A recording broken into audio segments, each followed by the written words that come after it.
Abdul Rahim. അവന്റെ പേര് അബ്ദുൾ റഹീം എന്നായിരുന്നു. He grew up in a small town near Kozhikode called Faroki. കോഴിക്കോടിനടുത്ത് Feroke എന്ന സ്ഥലത്താണ് അവൻ ജനിച്ചു വളർത്തപ്പെട്ടത്. And he had an ambition to somehow make money, go to the Gulf and make money. എന്തെങ്കിലും വിധത്തിൽ പണം സമ്പാദിക്കണം എന്ന ഉദ്ദേശത്തോടെ അവൻ ഗൾഫിൽ യാത്ര ചെയ്യാൻ ആഗ്രഹിച്ചു. In 2006 he got a job in Saudi Arabia. Saudi അറേബ്യയിൽ 2006 തനിക്ക് ഒരു ജോലി ലഭിച്ചു. A family employed Abdul. തന്റെ കുടുംബത്തിന്റെ സന്ധാരണത്തിന് വേണ്ടി കഷ്ടപ്പെട്ട് അധ്വാനിച്ച Abdul. And in that family was a 15-year-old differently abled paralytic young man. ആ വീട്ടിൽ തന്നെ 50 വയസ്സ് പ്രായമുള്ള ശാരീരിക അംഗവൈകല്യമുള്ള ഒരു വ്യക്തി ഉണ്ടായിരുന്നു. 15 years of age. 15 വയസ്സ് മാത്രം പ്രായമുള്ള. And one day Abdul was driving this young man in the streets of Riyadh. റിയാദിലെ വഴിയിലൂടെ അബ്ദുൾ ഒരിക്കൽ ഈ കുഞ്ഞിനെയും കൊണ്ട് യാത്ര ചെയ്യുകയായിരുന്നു. In a traffic signal, this boy did not want Abdul to stop. He wanted him to jump the traffic signal, though it was red, and he created a big scene in the car.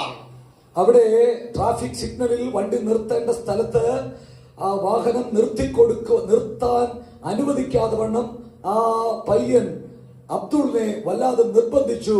അവിടെ വലിയ scene ഉണ്ടാക്കി ആ വാഹനം ആ ചുവന്ന സിഗ്നലിനെ മറികടന്നു പോകുവാൻ തയ്യാറാക്കി.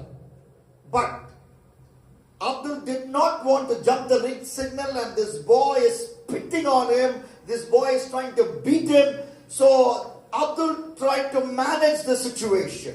ആ പയ്യൻ അബ്ദുളിനെ വാഹനത്തിൽ അകത്ത് അവന്റെ മുഖത്ത് തുപ്പുകയും അടിക്കുകയും ഒക്കെ ചെയ്തുകൊണ്ട് റെഡ് സിഗ്നലിനെ മറികടന്ന് പോകുവാൻ അബ്ദുളിനെ വാഹനത്തിനകത്തിരുന്ന് തന്നെ നിർബന്ധിക്കുവാൻ തയ്യാറായി.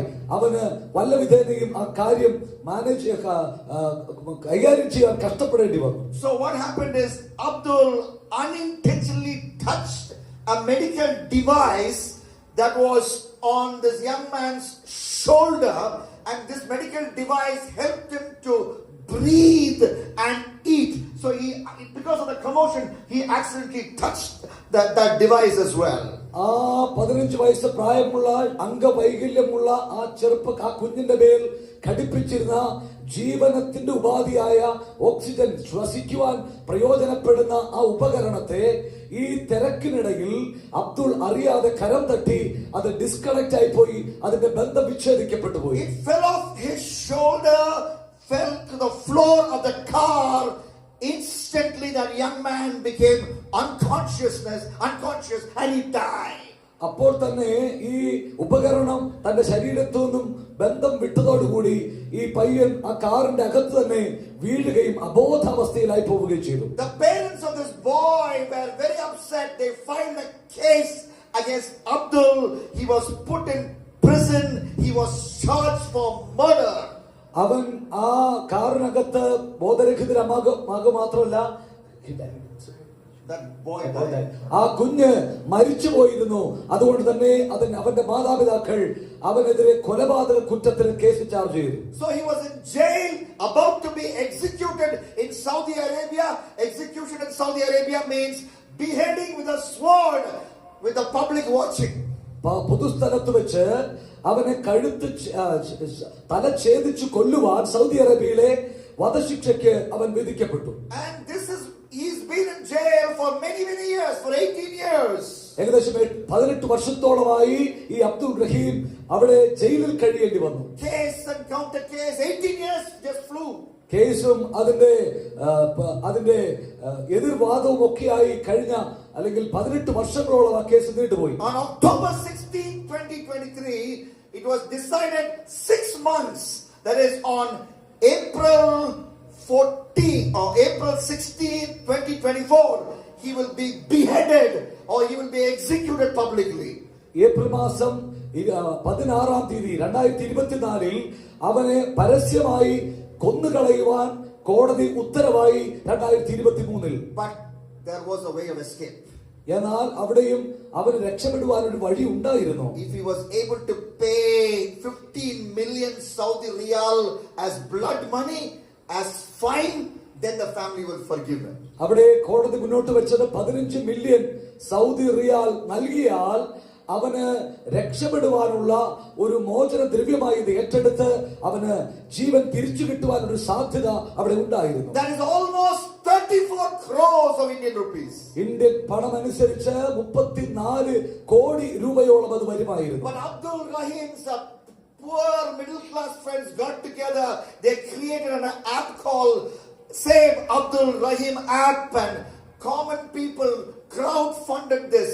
They started contributing to this cause to collect 34 crores. അവിടെ അബ്ദുൽ റഹീമിന്റെ പേരിൽ ഉണ്ടാക്കിയ പ്രത്യേക ആപ്ലിക്കേഷനിലേക്ക് പൊതുജനത്തിന്റെ പണം സമാഹരിക്കുവാൻ തയ്യാറായി. അവരാവശ്യമായ പണം അതിലേക്ക് അവർ സ്വരൂപിക്കുവാൻ തുടങ്ങി. He was supposed to be executed on April 16th, just 3 days before his execution.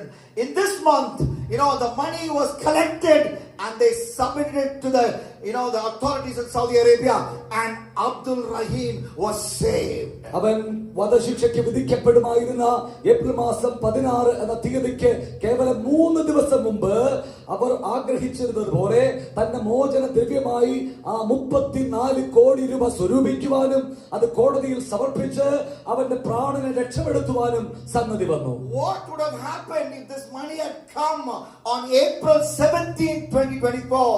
It would be too late, because Abdul Rahim would have been executed, maybe beheaded with a sword. ആ മനുഷ്യന് ലഭിക്കേണ്ട ആ മോചന ദ്രവ്യമായ പണം അവന്റെ വധശിക്ഷയ്ക്ക് വിധിച്ചിരുന്ന തീയതിക്ക് 3 ദിവസം മുമ്പേ ലഭിച്ചിരുന്നില്ലെങ്കിൽ അവൻ കൊല്ലപ്പെടുമായിരുന്നു ആ സ്ഥാനത്ത് വെച്ചവിടെ. Even if the money was collected, even if the people trying to save Abdul Rahim had 34 crores in their hand, if they had submitted it later than April 16th, it would have been too late. അദ്ദേഹത്തിന് വധശിക്ഷയ്ക്ക് വിധിച്ചിരുന്ന തീയതിയായ 16-ാം തീയതിക്ക് മുമ്പ് ആ പണം ഒരുമിച്ച് സ്വരൂപിച്ചു എങ്കിൽ പോലും അത് കൈമാറുവാൻ കഴിഞ്ഞിരുന്നില്ലെങ്കിൽ അത് ഒത്തിരി വൈകിപ്പോകുമായിരുന്നു. I'm reminded of a man of God who said, gospel is good news only if it reaches on time. ഒരു മഹാനായ ദൈവഭക്തൻ പറഞ്ഞ ഒരു പദം എന്റെ ഓർമ്മയിലേക്ക് വരികയാണ്. സുവിശേഷം അത് സുവിശേഷം ആകുന്നത് എത്തേണ്ട സമയത്ത്, ആ സന്ദേശം എത്തേണ്ടിടത്ത് എത്തുമ്പോൾ മാത്രമാണ്. Theologian Carl Henry said, gospel is good news only if it reaches on time. ദൈവശാസ്ത്രജ്ഞനായ ചാൾസ് ഹെൻറി പറഞ്ഞു, സുവിശേഷം അത് സുവിശേഷമാകണമെങ്കിൽ അത് എത്തേണ്ട സമയത്ത് തന്നെ ആ സന്ദേശം എത്തേണ്ടിടത്ത് എത്തണം. Before our precious Malabar brothers and sisters die, you and I have to give the gospel to them. ഓർക്കുക, മലബാറിലെ ജനം പാപനിമിത്തം മരിക്കുന്നതിന് മുമ്പേ ഞാനും നിങ്ങളും ഈ സദ്വർത്തമാനം ജനത്തോട് അറിയിക്കാൻ വിളിക്കപ്പെട്ടിരിക്കുന്നു. Because after they die, അവർ മരിച്ചതിന് ശേഷമാണ് നാം പറയുന്നുവെങ്കിൽ Hebrews 9:27 says, ഹെബ്രായർ 9:27 ഇങ്ങനെ പറയുന്നു, after death there is no gospel meeting. മരണത്തിന് ശേഷം ഒരു സുവിശേഷ കൺവെൻഷൻ ഇല്ല. After death there is only judgment. ഒരിക്കൽ മരണവും പിന്നീട് ന്യായവിധിയും എന്നാണ് ബൈബിൾ പറയുന്നത്. Romans 8:1 says no condemnation if you are in Christ Jesus. റോമാലേഖനം 8:1 വചനം പറയുന്നു, ഇപ്പോൾ ക്രിസ്തുയേശുവിൽ ഉള്ളവർക്ക് ഒരു ശിക്ഷാവിധിയുമില്ല. But if you are not in Christ, എന്നാൽ നിങ്ങൾ ക്രിസ്തുവിലല്ലെങ്കിൽ, and you die, ക്രിസ്തുവിലല്ലാതെ നിങ്ങൾ മരിച്ചാൽ, hell is where you go. നമ്മൾ പോകുന്ന ഇടം, അല്ലെങ്കിൽ അവർ പോകുന്ന ഇടം നിത്യനരകമാണ്. You cannot preach to that dead body. മരിച്ചു കിടക്കുന്ന വ്യക്തിയോട് നമുക്ക് സുവിശേഷം പ്രസംഗിക്കാനാവില്ല. That dead body has gone on to a Christless eternity. ക്രിസ്തുവില്ലാതെ നിത്യതയിലേക്ക്, ആ നിത്യനാശത്തിലേക്ക് ആ മനുഷ്യൻ പോയി കഴിഞ്ഞു. And that person can die any moment, because James 4:14 says, James chapter 4:14 says, our life is like a vapor that vanishes. It can vanish anytime. Our life is short. Our life can be cut short anytime. ആ മനുഷ്യൻ ഏത് സമയത്തും മരിക്കാൻ കഴിയും. കാരണം യാക്കോബ് 4:14 വചനം പറയുന്നു, മനുഷ്യന്റെ ആയുസ് ഒരു ആവി പോലെയാകുന്നു, അത് വാടിപ്പോകുന്ന പുല്ലിന് സമമാണ്, ഏതു സമയവും അത് അസ്തമിക്കാം. So when you travel in the bus, when you travel in the train, when you see your precious Malabar brothers and sisters, when you look at the faces, you must get a sense of the missionary call, and you must tell yourself, I must invest my life into the work of giving them the gospel of Jesus Christ in this one life I have before it is too late. നമ്മൾ മലബാറിന്റെ ദേശത്തു കൂടി വാഹനത്തിൽ യാത്ര ചെയ്യുമ്പോൾ, മറ്റെവിടെയെങ്കിലും നമ്മൾ ട്രെയിനിൽ യാത്ര ചെയ്യുമ്പോൾ നമ്മൾ കണ്ടുമുട്ടുന്ന ഓരോ മുഖങ്ങളിലും നാം കാണേണ്ട കാര്യമെന്നത്, ഈ മനുഷ്യൻ, ഈ സഹോദരൻ, ഈ സഹോദരി മരിച്ചാൽ നിത്യനാശത്തിലേക്ക് പോകുന്നു. അവൻ മരിക്കുന്നതിന് മുമ്പ് യേശുക്രിസ്തുവിന്റെ ജീവന്റെ സുവിശേഷം ആ വ്യക്തിയോട് പറയുവാൻ എന്റെ മേൽ, നിങ്ങളുടെ മേൽ കടമയുണ്ട്. ആ നിയോഗം ഏറ്റെടുക്കുവാനുള്ള ഒരു ആഹ്വാനമായി ഇത് മാറട്ടെ.